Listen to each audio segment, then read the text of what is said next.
시청자 여러분, 안녕하십니까? 2월 17일 수요일 JTBC 뉴스 아침엔 시작합니다.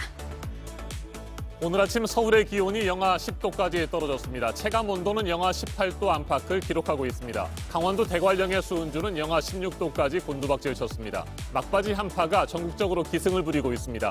밤새 눈이 내린 충남 서해안과 호남 지역에는 앞으로도 최고 15cm의 폭설이 더 쏟아지겠습니다. 이번 추위는 내일까지 이어지다가 모레 금요일 평년 기온을 회복하면서 풀리겠습니다. 설 연휴 모임을 통한 감염 등이 곳곳에서 속출하면서 코로나 국내 신규 확진자 수가 오늘은 600명 안팎으로 발표될 것으로 보입니다. 충남 아산의 보일러 공장 관련 확진자는 100명까지 늘었는데 이 가운데 설 연휴 기간 고향에 갔던 사람들이 있어서 확진자는 더 늘 것으로 보입니다. 우리 국민 2,300만 명이 접종할 수 있는 화이자와 노바백스 백신을 정부가 추가로 계약했다고 밝혔습니다. 만 65세 이상 고령층에 대한 백신 접종은 늦어도 5월쯤에는 이뤄질 수 있을 것으로 예상됩니다. 국내에서 개발된 코로나19 치료제는 오늘부터 무료 접종이 시작됩니다. 신현수 청와대 민정수석이 임명된 지 2달도 안 돼서 사의를 표명한 것으로 전해지면서 그 배경을 두고 여러 얘기들이 나오고 있습니다. 박범계 법무부 장관이 취임하고 단행된 검찰 고위 간부 인사 과정에서 의견 충돌이 있었고 사실상 논의에서 배제당한 것이 영향을 준 것이라는 분석이 많습니다. 국정농단 사건으로 징역 2년 6개월형이 확정돼 다시 수감된 이재용 삼성전자 부회장에게 법무부가 취업 제한을 통보했습니다. 복역을 마친 뒤에도 5년 동안 원칙적으로 경영활동에 복귀하거나 관여할 수 없게 됩니다. 하지만 이 부회장 측이 취업 승인을 신청하면 법무부가 다시 심의를 하는 절차가 남아 있습니다. 위안부가 자발적으로 매춘을 했다는 주장을 실은 논문으로 파장을 일으키고 있는 하버드대 램지어 교수가 과거에 쓴 글에 지만원 씨를 포함한 우리나라 극우 인사들의 발언을 인용한 것으로 확인됐습니다. 국제사법재판소의 판단을 받자는 위안부 피해자 이용수 할머니의 호소에 외교부가 신중히 검토하겠다는 입장을 내놓은 가운데 이용수 할머니의 증언이 오늘 소셜미디어에서 생중계로 전해질 예정입니다. 매서운 칼바람이 몰아치고 있습니다. 오늘 아침 강원도 대관령의 기온은 영하 16도까지 떨어졌고 서울도 영하 10도를 기록하고 있습니다. 체감 온도는 대관령이 영하 27도, 서울은 영하 18도까지 내려갔습니다. 보물 시세 많은 꽃샘추위 정도가 아니라 한겨울 강추입니다. 경기 북부와 강원도, 충청 내륙에는 한파특보가 발효됐습니다. 네, 오늘은 또 호남 지역을 중심으로 폭설이 예상됩니다. 이번 추위는 모레부터 차차 풀릴 것으로 예보됐습니다. 이재승 기자입니다. 매서운 찬바람에 계절이 다시 한겨울로 돌아갔습니다. 오늘 아침 강원도 대관령은 영하 16도까지 떨어졌고 체감 온도는 영하 27도까지 곤두박질 쳤습니다. 서울 등 수도권의 기온도 영하 10도를 밑도는 곳이 많고 체감 온도는 영하 18도까지 내려갔습니다. 전주와 부산의 아침 기온도 영하 4도에서 영하 7도의 분포로 제주도를 제외한 전국이 영하권입니다. 어제보다 3, 4도 낮고 평년보다도 5도에서 7도가량 떨어졌습니다. 강원도 곳곳에는 한파 경보가 내려졌고 경기 북부와 충청 내륙에는 한파주의보가 발효 중입니다. 찬 공기가 상대적으로 따뜻한 서해를 지나면서 계속해서 눈구름도 만들어지고 있습니다. 밤사이 서해안을 중심으로 눈이 내렸는데 앞으로 전라도에는 최고 15cm의 폭설이 더 쏟아지고 충남 서해안에도 3에서 10cm의 눈이 쌓이겠습니다. 쌓인 눈이 얼어붙으면서 터널 부근이나 이면도로 등에서는 살얼음으로 인한 미끄럼 사고가 우려됩니다. 해안가를 중심으로 초속 10m에서 18m까지 강풍이 불고 특히 동해안에는 너울에 의한 높은 물결이 갯바위를 넘거나 백사장으로 강하게 밀려오는 곳이 있어 주의해야 합니다. 이번 추위는 모레 금요일 아침까지 이어진 뒤 풀리겠습니다. 금요일 낮엔 서울의 기온이 영상 9도까지 오르는 등 평년 기온을 크게 웃돌며 포근한 봄 날씨가 예상됩니다. JTBC 이재승입니다. 충남 아산 보일러 제조 공장에 코로나19 집단 감염이 계속해서 확산되고 있습니다. 어제 저녁까지만 해도 감염자 수가 90명으로 전해졌는데 밤사이 10명이 더 늘어나 지금까지 모두 100명이 확진 판정을 받았습니다. 폐쇄된 공간에서 직원들끼리 같이 밥을 먹고 설 연휴 기간 고향에 다녀온 사람들도 있어서 확진자는 더욱 증가할 것으로 우려됩니다. 이처럼 설 연휴가 끝난 뒤 집단 감염이 이어지면서 오늘 0시 기준 신규 확진자 수는 최대 600명 안팎까지 크게 늘어날 것으로 예상됩니다. 성문규 기자입니다. 귀뚜라미 보일러 아산 공장이 가동을 멈췄습니다. 이 공장에서는 지난 13일 첫 코로나19 감염자가 나온 지 사흘 만에 관련 확진자가 모두 100명이 됐습니다. 어제 저녁보다 10명이 더 늘었습니다. 100명 가운데 직원이 80명, 가족과 지인이 20명입니다. 600명이 넘는 직원과 그 가족들이 모두 검사를 받았는데 아직 검사 결과가 다 나오지 않아 확진자는 더 늘어날 수도 있습니다. 방역당국은 밀집, 밀접, 밀폐, 이른바 3밀 환경을 집단 감염의 원인으로 보고 있습니다. 첫 번째는 F동에 한 650명이 넘는 직원들 전부가 함께 공동 식사라는 게 하나의 원인이라고 생각합니다. 식사하시면서 대화를 했다면은 분명히 집단 감염이 발생이 거기서 비롯되지 않았나. 코로나19는 전국적으로 다시 확산할 기미를 보이고 있습니다. 어제 0시부터 밤 9시까지 신규 확진자는 531명으로 전날 같은 시간 집계된 412명에 비해 119명이 많습니다. 중간 집계 531명은 지난달 27일 이후 3주 만에 최고치입니다. 오늘 0시 기준 신규 확진자 수는 500명대 중반에서 최대 600명 안팎으로 예상됩니다. 설 연휴 기간 검사 건수가 줄면서 300명대에 머물렀는데 어제 457명을 거쳐 하루 사이 급증한 겁니다. 가장 큰 위험 요인은 경각심의 이완입니다. 안정이냐 재확산이냐도 결국 여기에 달려 있습니다. 방역당국은 설 연휴와 사회적 거리두기 완화 등의 영향으로 코로나19가 더 확산할 가능성이 있다고 보고 방역 수칙을 보다 철저히 지켜줄 것을 당부했습니다. JTBC 성문규입니다. 이처럼 좀처럼 꺾이지 않고 있는 코로나19 확산세를 진정시키기 위해서는 역시 안전하고 효과적인 백신 접종이 시급합니다. 오는 26일부터 국내에서도 시작되는 백신 접종이 계획대로 진행되기를 바라는 마음 간절합니다. 정부는 어제 노바백스와 화이자 백신을 추가로 계약했다고 밝혔습니다. 임소라 기자가 보도합니다. 정부는 이미 화이자와 1,000만 명분의 백신을 계약했습니다. 모두 3분기에 들여오기로 했습니다. 그런데 이 가운데 50만 명분을 3월 말에 가져오기로 했습니다. 실제 접종은 2분기 초반인 4월로 예상됩니다. 여기에 300만 명분을 더 계약했다고 밝혔습니다. 이것도 2분기에 들여옵니다. 화이자 백신은 2분기에만 총 700만 회분, 350만 명분의 접종이 가능하게 된다는 말씀을 드립니다. 노바백스와 2천만 명분의 계약도 마쳤습니다. SK바이오사이언스가 국내에서 만듭니다. 우리 기업이 기술을 이전받아 국내 공장에서 직접 백신을 생산하게 되어 더욱 의미가 큽니다. 노바백스는 현재 3상 임상시험이 진행되고 있습니다.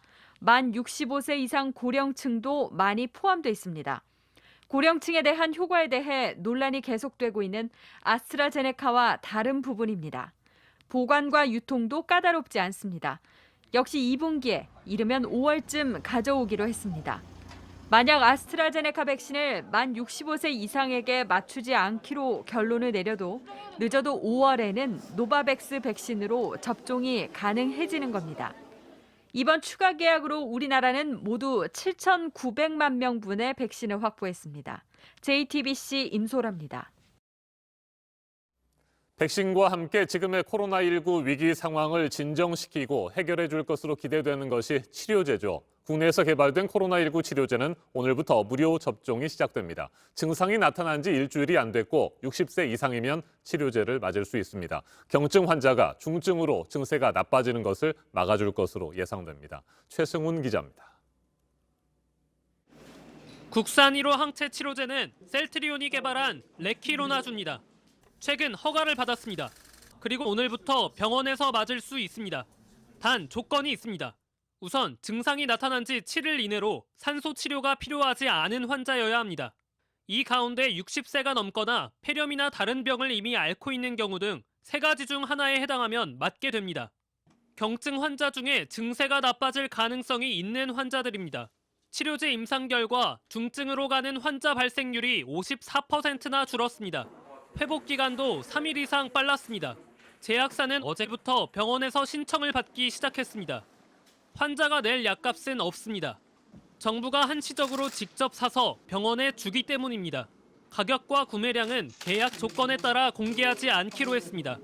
국산 2호 치료제도 이르면 다음 달에 나옵니다. 종근당과 대웅제약은 기존 약물을 코로나19 치료제로 쓸 수 있게 개발하고 있습니다. 녹십자는 혈장 치료제를 만들고 있습니다. 식품의약품안전처는 허가 신청이 들어오면 40일 안에 허가 여부를 심사하겠다고 밝혔습니다. JTBC 최승훈입니다. 신현수 청와대 민정수석이 지난주 물러나겠다며 사의를 표명한 것으로 전해졌습니다. 지난달 1일 취임했으니까 2달도 안 된 시점인데 그 배경을 놓고 다양한 해석들이 나오고 있습니다. 최근 검찰 고위 간부 인사 과정에서 검찰 출신인 신 수석이 박범계 법무부 장관과 의견 충돌을 빚은 것도 한 원인으로 분석되고 있습니다. 청와대는 인사와 관련한 사항은 확인해 줄 수 없다며 말을 아끼고 있습니다. 이희정 기자입니다.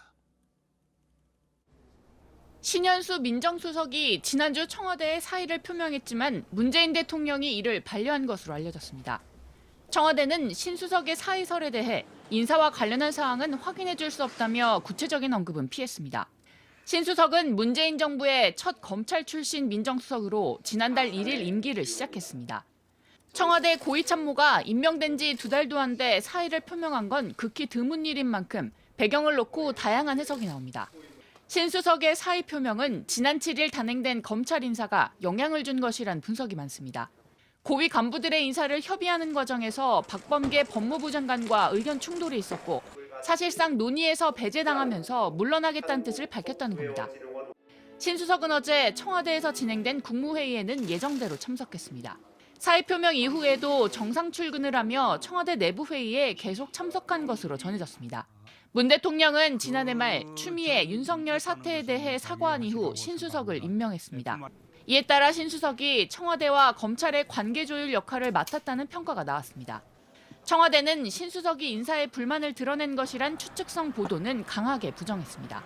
하지만 신 수석이 최근 업무와 관련해 불만이 있었다는 관측은 여권에서도 계속 이어져 왔습니다. JTBC 이희정입니다.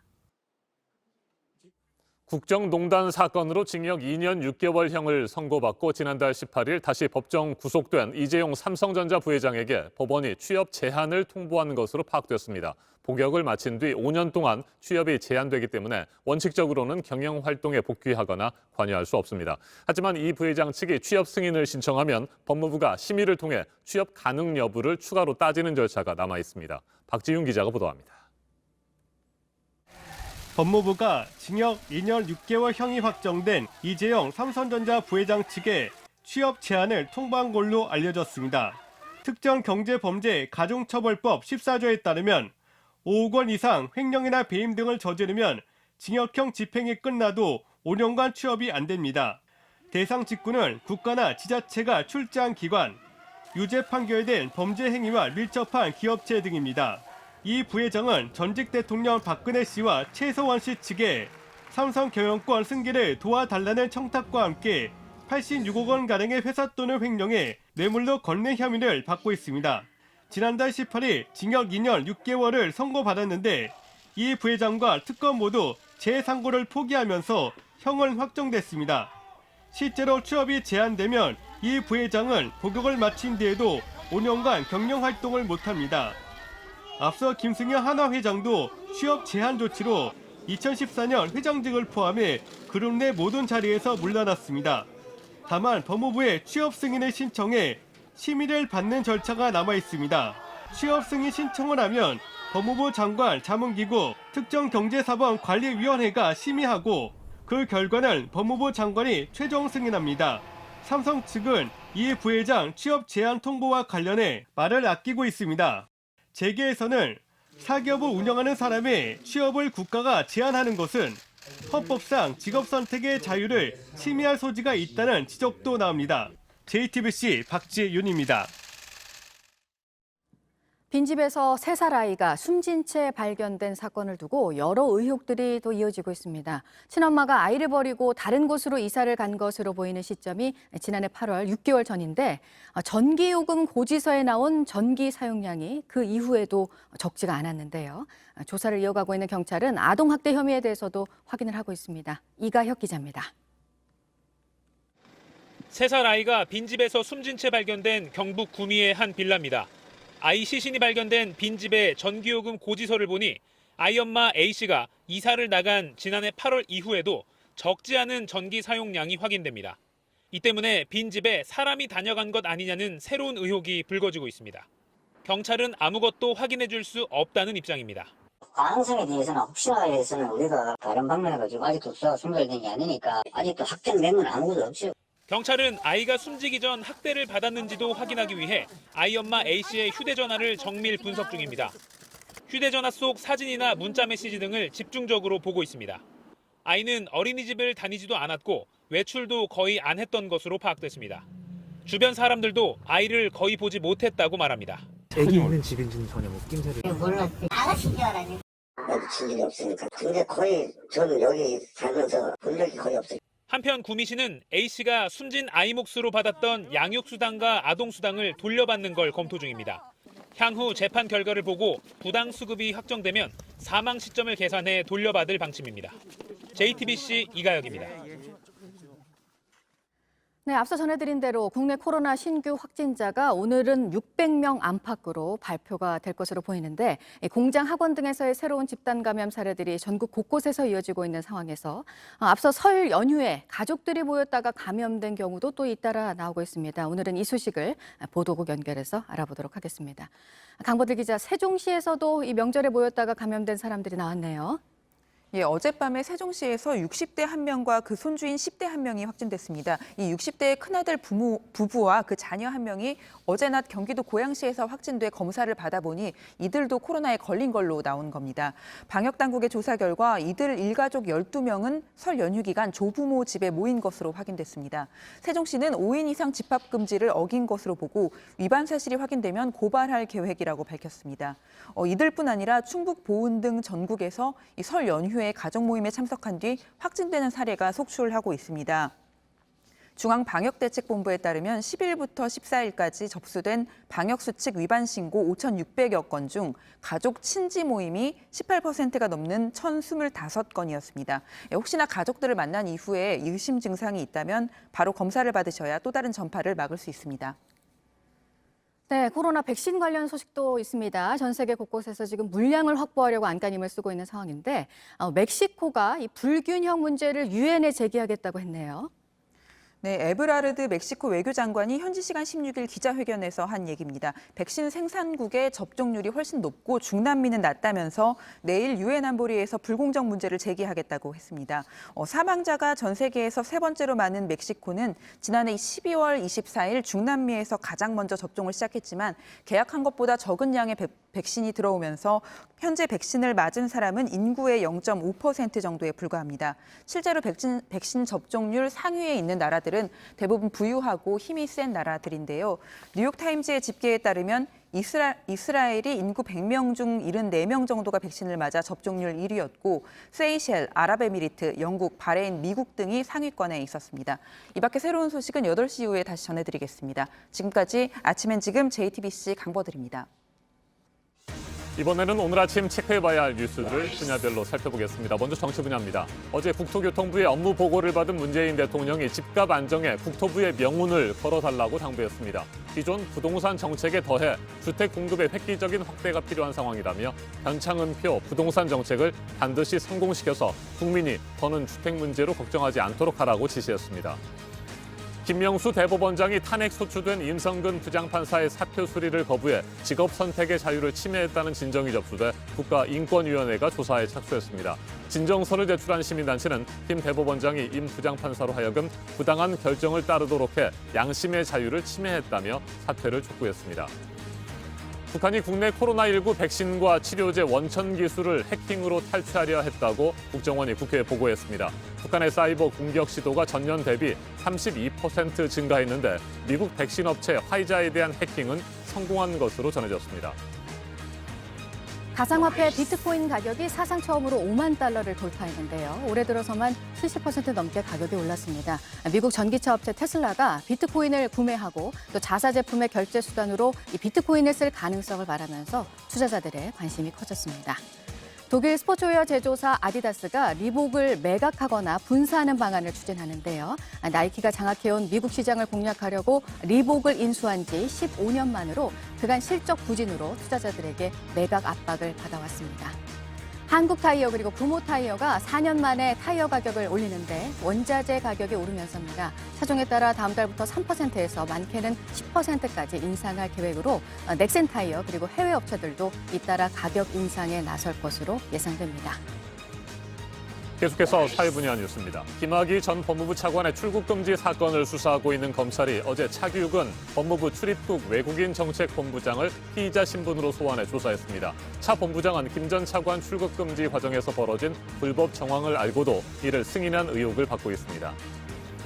사회적 거리두기 방침에 따라 영업이 제한되는 심야 시간을 노려서 수도권 PC방을 턴 10대 4명이 구속됐습니다.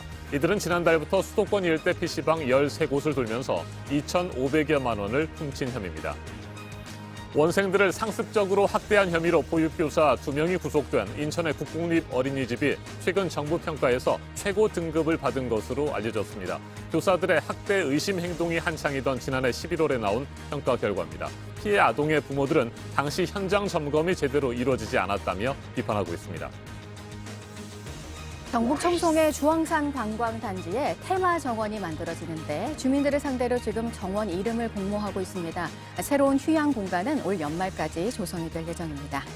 전북 남원에서 열리는 축제인 춘향제가 올해 새로운 방식으로 진행이 됩니다. 원래는 닷새 동안 열리는 행사인데 올해는 4월부터 8주 동안 매주 토요일과 일요일 분산해서 열리게 됩니다. 가수 최백호 씨와 배우 강민아 씨가 함께 그림 전시회를 여는데요. 50세가 넘어서 그림을 그리기 시작한 최백호 씨는 나무를 주제로 한 그림들을, 그리고 미술을 전공한 강민아 씨는 치유 등을 주제로 한 작품들을 선보입니다. 최신원 SK네트워크스 회장에 대한 영장 심사가 오늘 있습니다. 거액의 회사 돈 횡령 또 배임 혐의에 대해서입니다. 검찰은 최 회장이 빼돌리거나 회사에 피해를 준 총 금액이 당초 포착된 규모보다 큰 것으로 파악을 했습니다. 올해 입영 대상자들에 대한 첫 병역 판정 검사가 오늘부터 시작이 되는데요. 학력 사유에 의한 병역 처리 기준이 폐지가 되고 정신건강과 관련한 판정 기준이 강화되는 등 지난해와 다른 기준이 적용이 됩니다. 청년 주거급여 신청을 할 때 오늘부터는 온라인으로도 할 수가 있습니다. 그동안에는 직접 행정복지센터를 찾아서 신청해야만 했습니다. 분야별 뉴스들 체크해드렸습니다. 오늘은 어제보다 더 춥습니다. 7시 기준 서울은 영하 10도, 대관령은 영하 16도까지 떨어졌습니다. 바람까지 강하게 불면서 체감온도가 크게는 10도 넘게 낮습니다.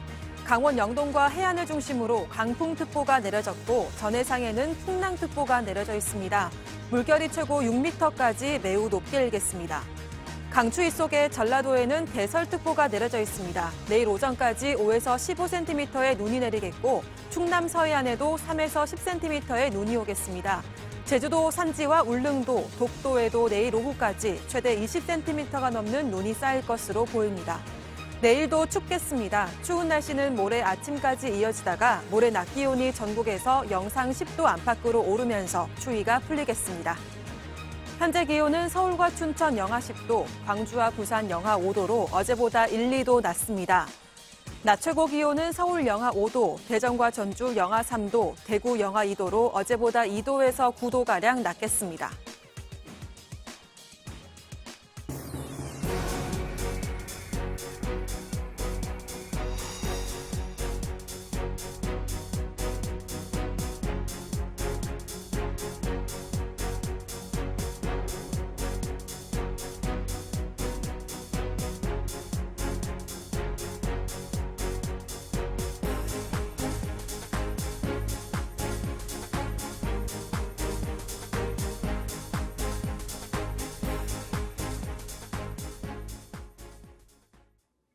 경북 구미의 한 시장에서 30대 남성이 뇌경색을 앓고 있는 60대 남성을 마구 때렸습니다. 쳐다봐서 때렸다는 겁니다. 인적이 드문 곳이었지만 CCTV에 폭행 장면이 고스란히 찍혀서 폭행한 남성을 붙잡을 수 있었습니다. 윤두열 기자입니다.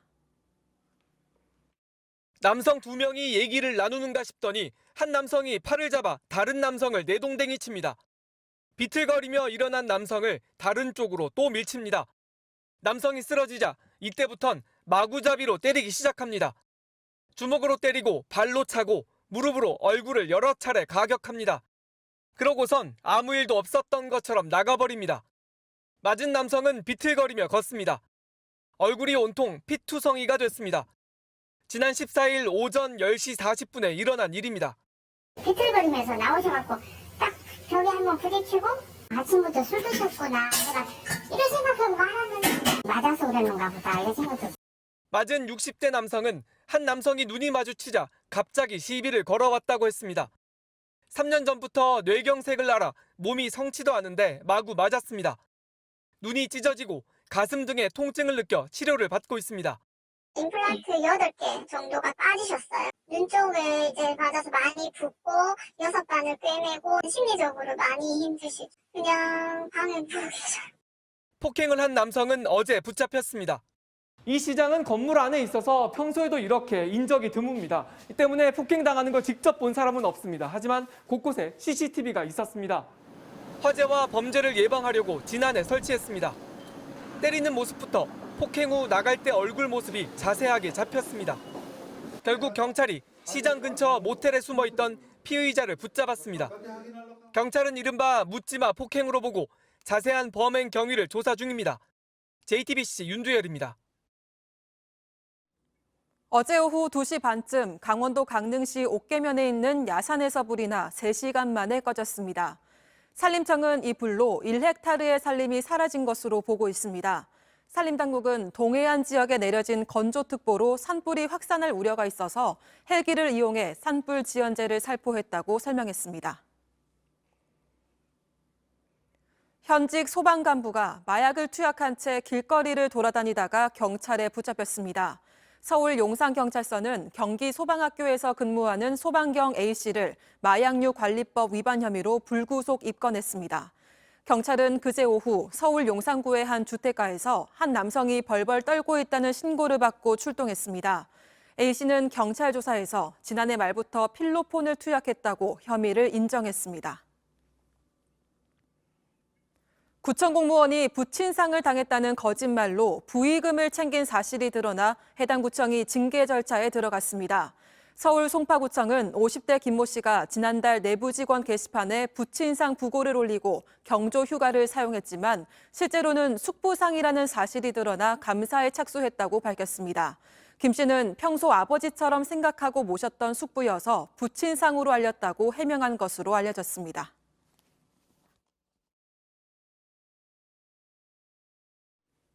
아침엔 세계 시간입니다. 한국전쟁 당시 우리나라에 현재 화폐 가치로 한화 360억 원 상당의 자금을 지원했던 나라가 있습니다. 중미 대륙의 작은 섬나라 하이티입니다.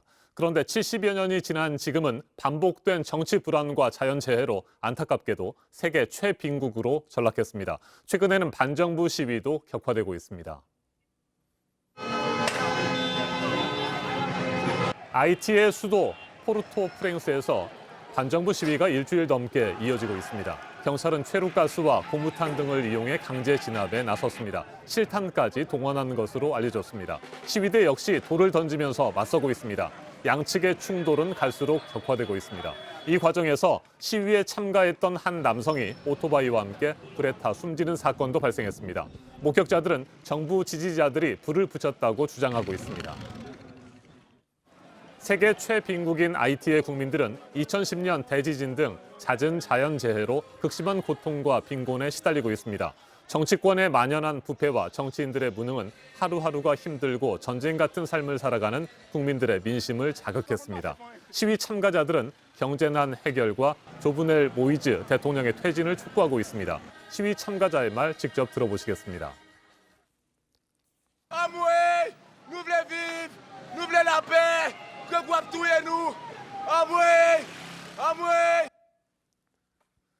최근 모이즈 대통령의 임기 논란이 불거지면서 전국 혼란은 더욱 심해지고 있습니다. 모이즈 대통령은 2015년 대선이 부정 시비로 1년여 만에 다시 치러지면서 2017년 2월에 취임했기 때문에 임기가 아직 남아있다고 주장하고 있습니다. 하지만 야권은 전임자가 퇴임한 2016년 2월부터 모이즈 대통령의 임기가 시작된 것이라며 지난 7일로 임기가 이미 끝났다고 반박하고 있습니다.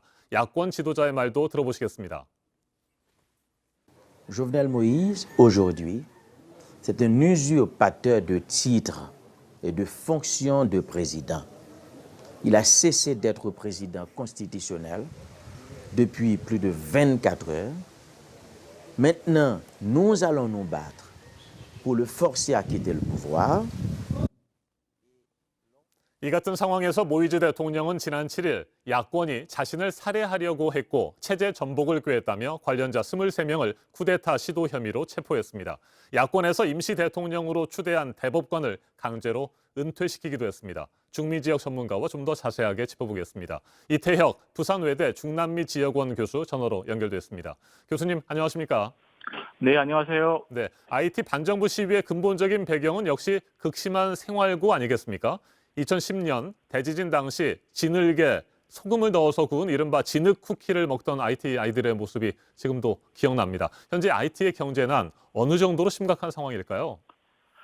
네, 그렇습니다. 지금도 극심한 빈곤 정도를 극명하게 보여준 이미지가 바로 식사 대용으로 진흙으로 빚은 쿠키를 먹는 적잖은 IT인들의 일상을 이야기할 수 있을 것 같습니다. 가난과 슬픔, 절망과 고통이 뒹구는 곳이 IT가 아닐까 하는데요. 경제협력개발기구 OECD의 산하기구인 개발원조위원회 다크는 매해 소득 분위별로 최빈궤도국, 하위 중소득국, 상위 중소득국, 기타 순으로 구분합니다. IT는 라틴 아메리카 권역국가 중에 유일하게 아프리카 사하라 이남의 국가들이 다수 분포된 최빈궤도국으로 분류가 될 정도로 빈곤의 정도는 아주 심각합니다. 특히 소득의 불평등 정도를 나타내는 소득 분배 지표인 지니계수에 따르면 2021년 기준 IT가 레소토와 남아프리카 공화국과 더불어 세계 최악의 3대 국가 중에 하나임을 또한 확인할 수 있습니다. 네. 모이즈 대통령은 임기를 놓고 야권과 갈등하고 있습니다. 그런데 4월 개헌 투표 그리고 9월 의회 선거를 계획하고 있다고 들었습니다. 이건 어떤 의도로 봐야 할까요? 네, 방금 영상물에서도 확인할 수 있듯이 현재 IT 전국 혼란이 촉발된 계기는 모이즈 현 IT 대통령 임기 개선법과 관련한 정부와 범야권 간의 불일치에서 찾아볼 수 있습니다. 하지만 IT 반정부 시위는 어제 오늘의 사건이 아닌 일상 그 자체라고 볼 수 있는데요. 이런 맥락에서 4월 개헌 국민투표와 9월 대선과 의회 그리고 지방선거의 의도와 의미를 찾아볼 수 있습니다. IT는 1957년에서 86년 30년간의 프랑스와 듀발리오와 장크로도 듀발리의 아버지와 아들 즉 부자간 세습을 하며 독재 정치를 한 경험이 있습니다. 1987년 레네 프레발에 이어서 집권하며 이전 독재 정부의 패착을 바로잡고자 대통령의 권한이 축소된 1987 헌법을 개정하게 이르는데요. 이에 현 모이즈 대통령은 1987 헌법이 실상 국무총리의 과다한 권한을 집중하므로 오히려 IT 국정의 혼란을 야기했다며 모이즈 당신이 집권하는 동안 대통령의 권한 확대를 방점으로 한 개헌을 추진한다고 설명하고 있습니다. 이에 반해 범야권에서는 모이즈 대통령이 헌법상 단임제를 연임제로 개헌하며 오는 9월 선거에 출마할 법적 근거를 마련하고자 한다는 의도가 있다고 주장하고 있습니다. 네, IT는 외세의 간섭에서 지금도 자유롭지 못한 상황입니다. 최대 원조국이 미국이잖아요. 미국이 임기 논란에는 모이즈 대통령의 손을 들어줬습니다. 하지만 야권 인사들을 체포하고 임시 대통령으로 추대된 대법관을 축출한 것에 대해서는 경고도 했습니다. 앞으로 미국이 어떻게 개입하느냐, 이 부분도 큰 변수가 될 것 같습니다. 네, 맞습니다. 다시 말하면 얼마만큼 IT가 미국에 의존하고 있는가, 즉 양자 관계, 그리고 신임 조 바이든 미 행정부의 대라틴 아메리카 외교 정책의 프레임 내에서 IT의 국내 정치의 역할과 영향을 살펴볼 수 있을 것 같습니다. 즉 두 가지 레벨에서 접근할 수 있는데요. 먼저 미국과 IT 간의 양자, 특히 경제 관계를 돌아보면요. 적어도 IT 수출 품목의 90% 이상이 의류 섹터이고 이곳에 생산된 물품이 미국으로 수출되고 있습니다. IT에서 생산된 물품은 미국의 대IT 섬유 분야, 일방적 특혜 무역 제도 호프와 IT 경제 발전 프로그램인 헬프 등을 통해서 IT의 경제가 미국의 혜택을 보며 동시에 의존하고 있음을 단적으로 확인할 수 있습니다. 이렇게 기울어진 운동장, 즉 역학관계 가운데 조 바이든 신임 행정부는 기후변화, 인권, 다자주의라는 외교적 프레임으로 라틴 아메리카 영내외 외교적 접근을 할 것으로 보이는데요. 미주 대륙 전체의 대표성을 가지고 있는 OAS, 즉 미주기구 등 다자적 채널을 통해 IT의 국내 정치 상황에 미국적 가치관을 주입하며 이를 반영하고자 할 것으로 전망됩니다. 네, 감사합니다. 네, 알겠습니다. 이태혁 부산외대 중남미 지역원 교수였습니다. 지난 2010년 대지진 당시 외신들은 IT를 신이 외면한 나라라고 칭했습니다. 외세의 지나친 개입과 반복되는 쿠데타로 정치적 불안이 계속되는 상황에서 대형 자연재해까지 겹쳤기 때문입니다. 그리고 11년이 지난 지금 여전히 IT 국민들은 전국 혼란과 생활고에 고통받고 있습니다. IT의 진정한 재건을 위해서 IT 정치권의 노력과 국제사회의 관심이 더욱 필요한 시점입니다. 지금까지 아침의 세계였습니다.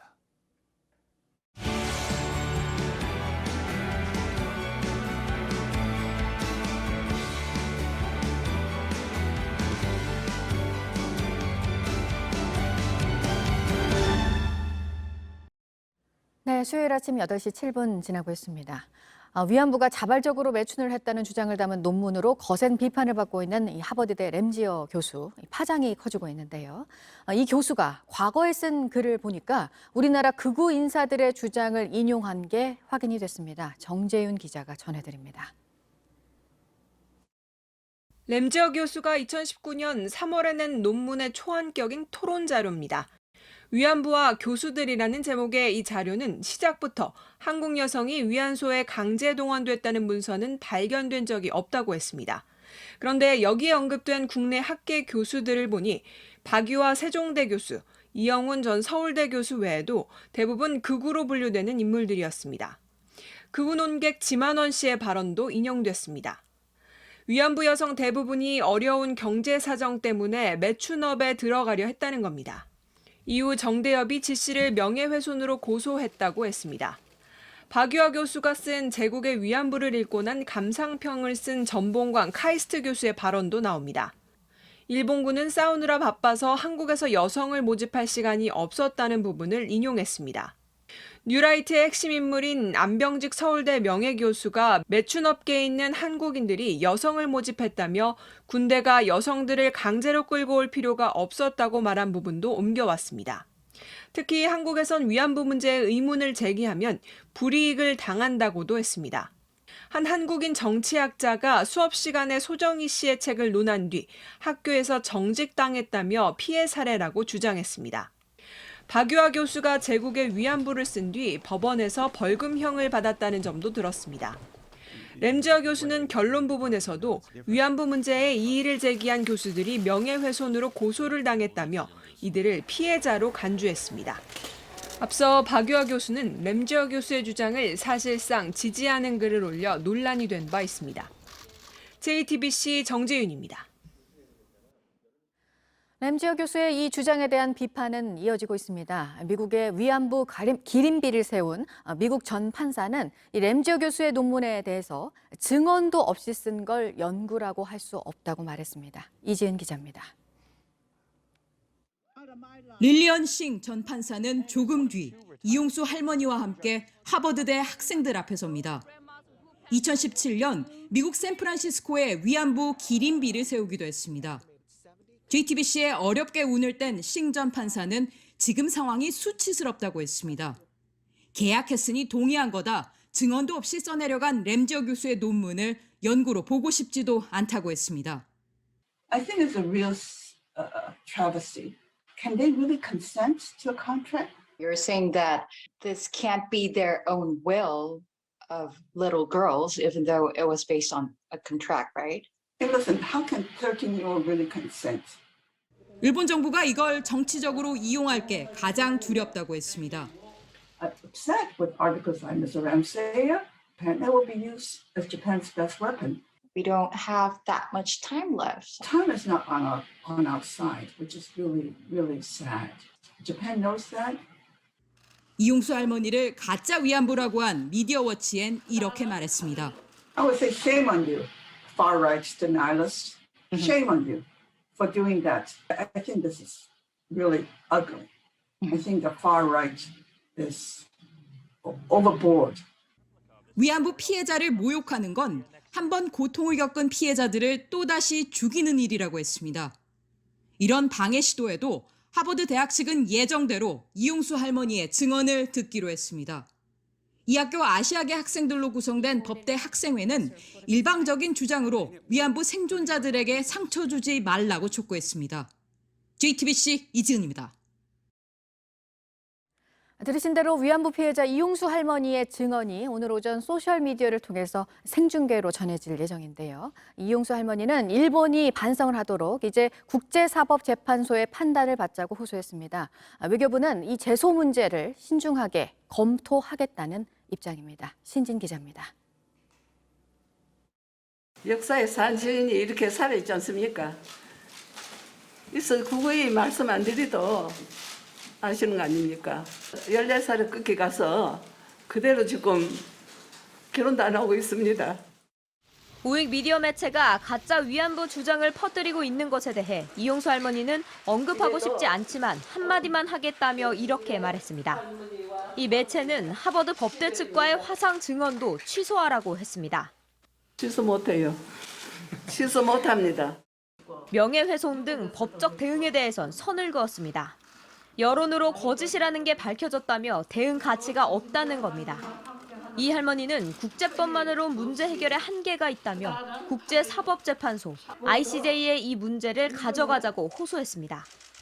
잇따른 배상 판결에도 일본의 태도는 그대로라는 겁니다. 유엔 산하기관인 ICJ에 제소할 경우 승소 가능성이 낮지 않으며 패소하더라도 의미가 있다고 추진위원회 측은 설명했습니다. 일본의 행위가 전쟁 범죄라는 것을 국제적으로 인정받고 할머니들의 증언이 기록물로 남을 수 있다는 겁니다. 이 할머니는 시간이 많지 않다고 호소했습니다. 하늘나라 가서 할머니들한테 뭐라고 하겠습니까?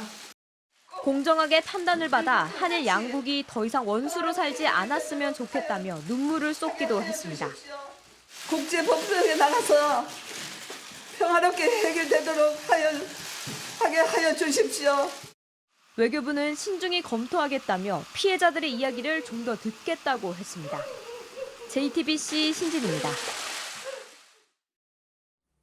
문재인 대통령이 어제 청와대에서 국토교통부의 업무 보고를 받았습니다. 문 대통령은 지금의 부동산 정책에 더해 주택 공급의 획기적인 확대가 필요한 상황이라고 말했습니다.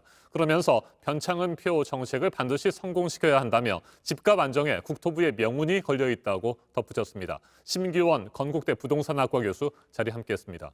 어서 오십시오. 네, 안녕하세요. 네.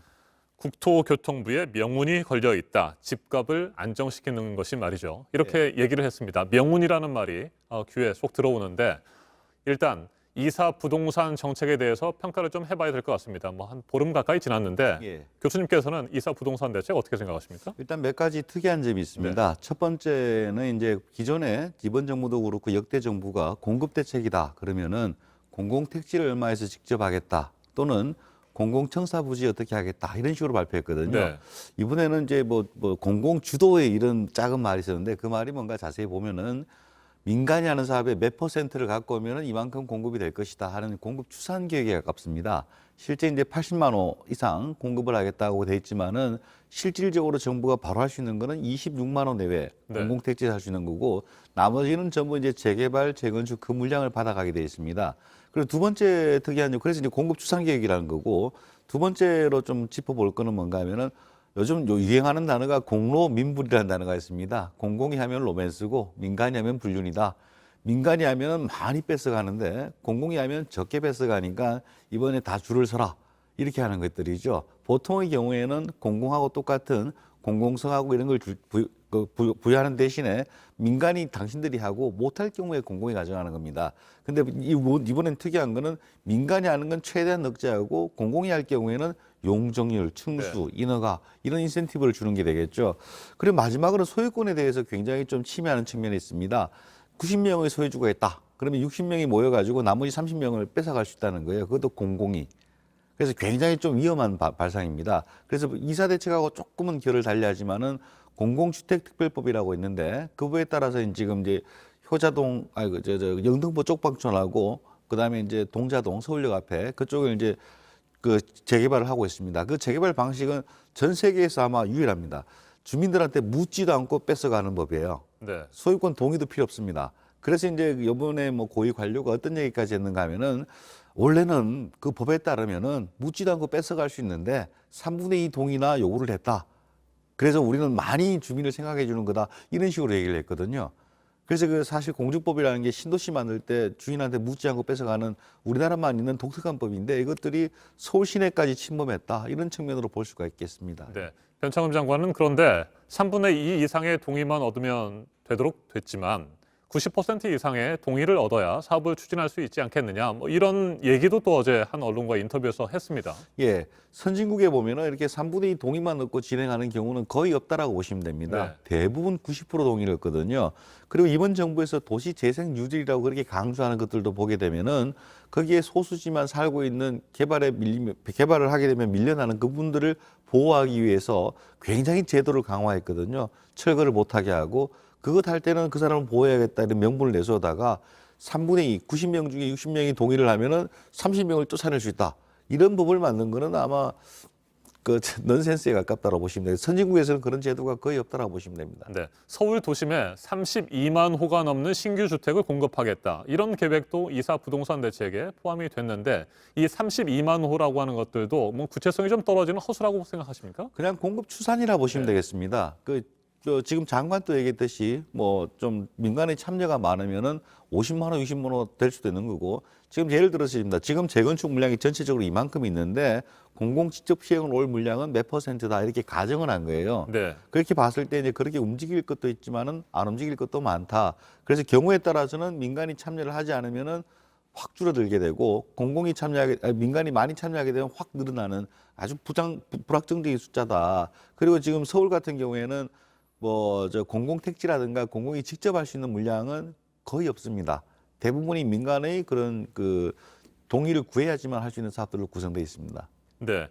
임대차 3법에 대해서 얘기를 좀 해보도록 하겠습니다. 지난해 7월부터 계약갱신 청구권제 그리고 전월세 상한제는 이미 시행이 됐고요. 이제 4월부터 임대차 신고제 이 부분을 시범 실시한다는 것 아니겠습니까? 이건 어떻게 생각하세요? 그 자체가 부동산 시장에 미치는 영향은 그리 크지는 않습니다. 다만 이제 우려하는 것은 뭔가 하면은 첫 번째로는 내가 얼마를 받고 있구나. 국가에서 다 알게 되는 거예요. 그걸 집주인이 꺼려하게 됩니다.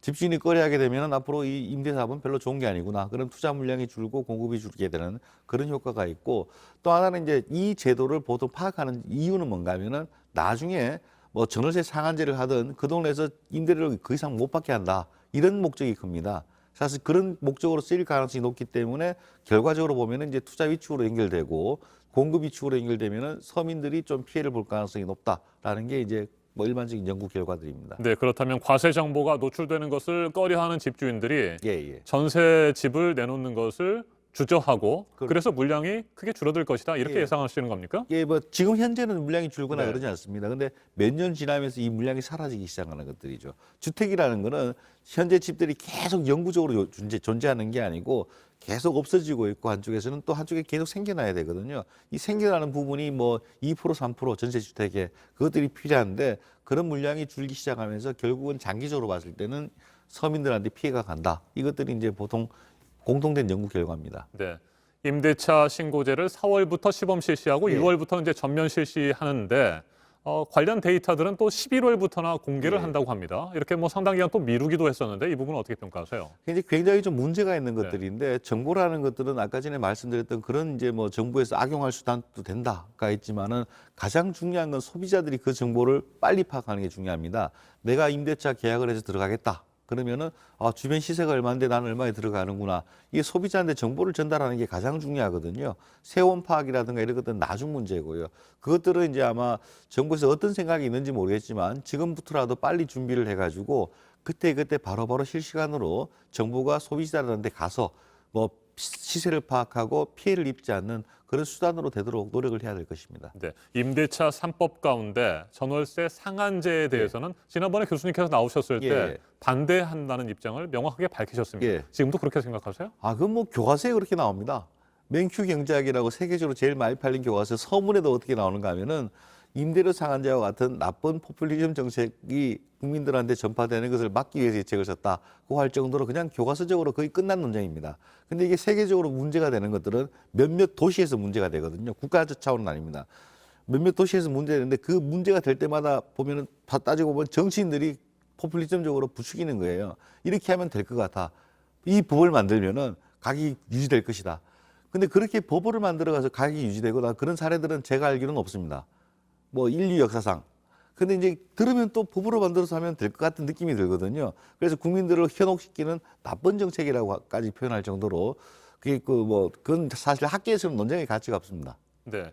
임대차 3법 이제 뭐 임대차 신고제까지 시행이 되면 전부 다 시행이 되는 건데 예, 예. 그럼 지금 상황에서 이걸 어떻게 수정하거나 뭐 손을 봐야 된다고 생각하십니까? 이번 정부에서는 뭐 수정하거나 그럴 가능성은 거의 없고 사실 계약갱신제가 2년에서 4년 되면서 전세난은 더 심각화될 가능성이 큽니다. 작년 7월에 통과됐으니까 내년 7월까지는 물량이 계속 잠긴 상태거든요. 적어도 그러면 이제 전세 공급을 늘리고 전세 수요를 줄이는 그런 정책은 필요합니다. 전세 공급을 늘린다는 것은 월세를 전세화를 시키는 정책이 필요하고 전세 수요를 줄이는 건 전세가 살고 있는 사람들을 뭐 매매로 돌린다라든가 이런 정책이 있어야 되는데 그런 정책들을 지금 정부는 기존에 한 말들이 있어가지고 못하고 그래서 오로지 그 많다던 공급을 지금은 공급에 올인하고 있거든요. 공급이 많다라고 정부 초기에 계속 얘기했잖아요. 이제는 공급 정책 외에는 또 하나도 없습니다. 나머지 정책이 없어요. 이번에 이제 2차 대책에서도 전세 대책이라고 나와 있는 게 매입 임대 조금 해가지고 뭐 전세난을 현재 완화하겠다. 지금 나온 대책도 보게 되면은 빨라도 3년, 길면 5년 지나서 나올 대책입니다. 그래서 지금 당장의 전세난을 극복하기에는 지금의 대책으로서는 뭐 아주 부족하고 별로 카드가 없다라고 보시면 되겠습니다. 알겠습니다. 끝으로 한 가지만 더 질문을 드리겠습니다. 짧게 답변하시면 될 것 같고요. 현재 집이 없는 무주택자들이 나는 그럼 언제쯤이나 집을 살 수 있을 것이냐. 뭐 여전히 그 부분에 대한 궁금증을 가지고 있거든요. 어떻게 해야 됩니까? 근데 뭐 어떤 통계를 보더라도 앞으로 3년 내지 5년 지나면 어마어마한 물량이 밀려 들어옵니다. 변창흠 장관이 이제 공급이 많아질 것이다라고 예측한 그런 물량도 포함되어 있거든요. 지금 무리해서 사는 것들도 괜찮습니다. 서울이나 이런 지역들은 그렇긴 하지만은 조금 더 싸게 잡고 싶다. 그러면은 2025년 이때부터는 신도시 그리고 지금 변창흠표 뭐 공급 이런 것들이 막 나오기 시작하면은 가격은 분명히 조정을 받습니다. 그때까지 기다리셔도 큰 무리는 없을 것으로 보입니다. 알겠습니다. 오늘 여기까지 듣겠습니다. 심규원 건국대 부동산학과 교수였습니다. 말씀 잘 들었습니다. 네. 네, 오늘 아침에 북한 매체에서 김정일 위원장 생일이었던 어제 김정은 위원장 일정에 관한 소식을 전했는데 눈길을 끈 게 부인 리설주가 공개석상에 등장을 했습니다. 보도국 연결해서 이 소식 알아보겠습니다. 거의 1년 만에 모습을 드러낸 거죠? 예, 북한 노동신문이 사진 여러 장과 함께 김정일 위원장 생일 기념 공연 소식을 조금 전에 보도했습니다. 김정은 위원장과 이설주가 나란히 앉아 웃으면서 공연을 관람했습니다. 이설주가 공개석상에 나온 건 지난해 1월 25일 설 기념 공연 관람 이후 처음인데요. 그 이후 당 창건 기념일 등 큰 행사에도 나타나지 않아서 김정은 위원장과의 불화설이나 임신, 출산설 등 추측이 다양하게 나왔습니다. 우리 정보당국은 이런 추측에 대해서 특이한 동향은 없다고 밝혀왔는데요. 아무래도 코로나 감염을 우려해서 그동안 외부 일정을 수행하지 않은 것으로 보입니다. 그래서 이렇게 이설주가 다시 등장한 것, 또 사진 속에서 사람들이 마스크를 쓰지 않고 거리 두기도 하지 않은 채 공연을 보는 모습 등을 볼 때 북한이 코로나 방역에 자신감을 드러낸 거라는 해석이 나옵니다. 네, 앞서 전문가의 얘기도 들었습니다. 정부의 주택 공급 대책에 대해서요. 발표가 조금 전에 있었는데 서울 도심의 그 후보지를 2분기 안에 발표하겠다는 거죠? 예, 부동산 시장을 점검하는 관계장관 회의가 지금 열리고 있습니다. 홍남기 경제부총리는 회의에서 2사 대책 중 25만 호를 공급하는 데 필요한 신규 공공택지 후보지를 1분기부터 발표하기 시작해서 2분기에는 발표를 완료하겠다고 밝혔습니다. 토지보상법 등 관련 법안도 3월 중에 개정을 추진하겠다고 했습니다. 서울에 32만 호를 포함해서 전국에 85만 호를 공급하겠다는 2사 대책과 그 이전에 기존 대책의 속도를 높여서 2025년까지 주택 205만 호를 공급하겠다고도 했습니다. 어제 국토부 업무 보고를 받은 문재인 대통령도 가장 시급한 과제는 부동산 정책이라면서 역세권 등 도심에도 물량을 만드는 변창흠표 정책을 반드시 성공시켜야 한다고 강조했습니다. 지금까지 아침엔 지금 JTBC 강버들입니다. 우리 영화에서는 보기 드문 SF 영화 승리호는 코로나19로 아쉽게도 극장에 걸리지는 못했지만 온라인 스트리밍 서비스로 직행했습니다. 그런데 이 덕분에 전 세계 190여 개 나라에서 관객들의 주목을 한 번에 받을 수 있었습니다. 국정만큼이나 다양한 반응을 이선화 기자가 보여드립니다.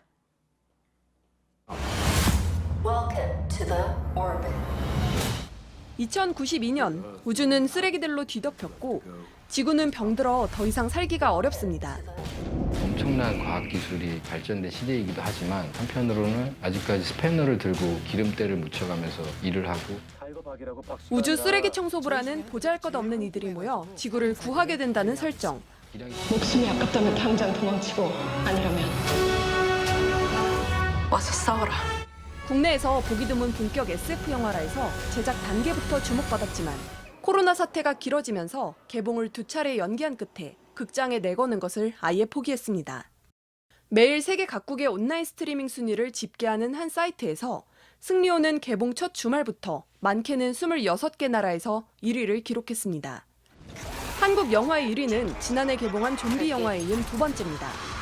숱한 SF 영화가 쏟아지는 시대에 어떤 부분이 관심을 끌었을까?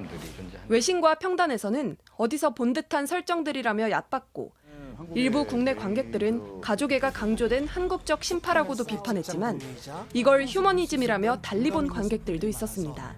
Korean films and shows, this encompasses a wide range of emotionality to the story. CGI looks good, story's unique. 한글이 적힌 우주선, 화투를 치는 선원들의 모습에 성소수자 로봇 연기까지 센서 부착된 그 옷을 입거든요.